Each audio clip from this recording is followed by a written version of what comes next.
नमस्कार बंधू आणि भगिनींनो, आपण प्रत्येक अमावस्याबद्दलचे भाकीत सांगित असतो, जे सहदेव भारळीच्या प्रेरणेने त्यांनी लिहिलेल्या होऱ्यावरून आपण ते दर्शवत असतो.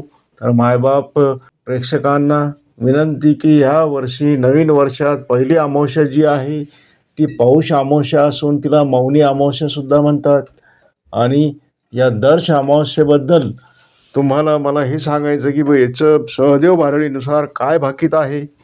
तर या संदर्भात आपला बऱ्याचदा सहदेव भारळी संदर्भात तुम्ही माहिती घेतलेली असेल.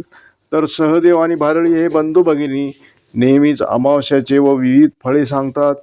तर या अमावस्येपरते धारणेचे फलित जे सांगायचे ते असे की अमावस्येचे फळ तुम्हाला सांगते सहदेवा भारळीचा दाखला ग्रंथा तरी तो शोधाचा, असे भारळी माता आपले बंधू सहदेवांना म्हणतात. व त्या हेही सांगतात की ही जी अमावस्या ही रविवारी आल्यामुळे रविवारी जर अमावस्या आली तर काय होईल याचे अत्यंत सुंदर विवेचन त्यांनी आपल्या काव्यातून केलेले आहे.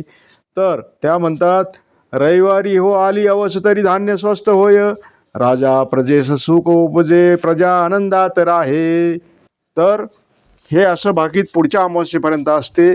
तर ही रविवारची अमावस्या अत्यंत फलदायी आहे असं त्या म्हणतायत. आणि त्यांचं हे म्हणणं आहे की धान्य स्वस्त होईल, याचा अर्थ बाजारभाव, धान्याचे उत्पादन व इतर बाबतीत अशा पद्धतीने बाजार असेल की धान्य स्वस्त होईल व सर्वसामान्यांच्या जीवनात सुखाचा घास निर्माण होईल. आणि यामुळे प्रजेस जे सुख मिळते आणि प्रजा सुखी तर राजा सुखी, म्हणून राजा प्रजेस सुख उपजे आणि प्रजा आनंदात राही. म्हणजे ही अमावस्या अत्यंत फलदायी, आनंद देणारी व गुलाबी थंडीत न्हावून निघणारी असून सहदेव भारळींनी फार सुंदररित्या या अमावस्याचं जे विवेचन केलं हे मी तुमच्यासमोर मांडलेलं आहे. आणि भारळी माता 700 वर्षापूर्वी जे सांगून गेले ते आजपर्यंत टिकून आहे. हे भाकीत हा होरा तुम्ही आजच्या बुद्धिमत्तेवर तर्कावर घासूनच वापरावा, कारण विज्ञानाने तुम्हाला एक नवीन दृष्टी दिलेली आहे.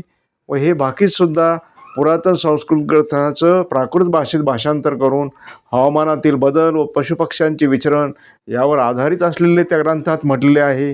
व त्यानुसार ही भारळीची भाकितानुसार अमावस्या कशी आहे हे मी तुम्हाला सांगितले. तुम्हाला कसा वाटला हा व्हिडिओ नक्की कळवा, लाईक करा, शेअर करा, सबस्क्राईब करा. धन्यवाद.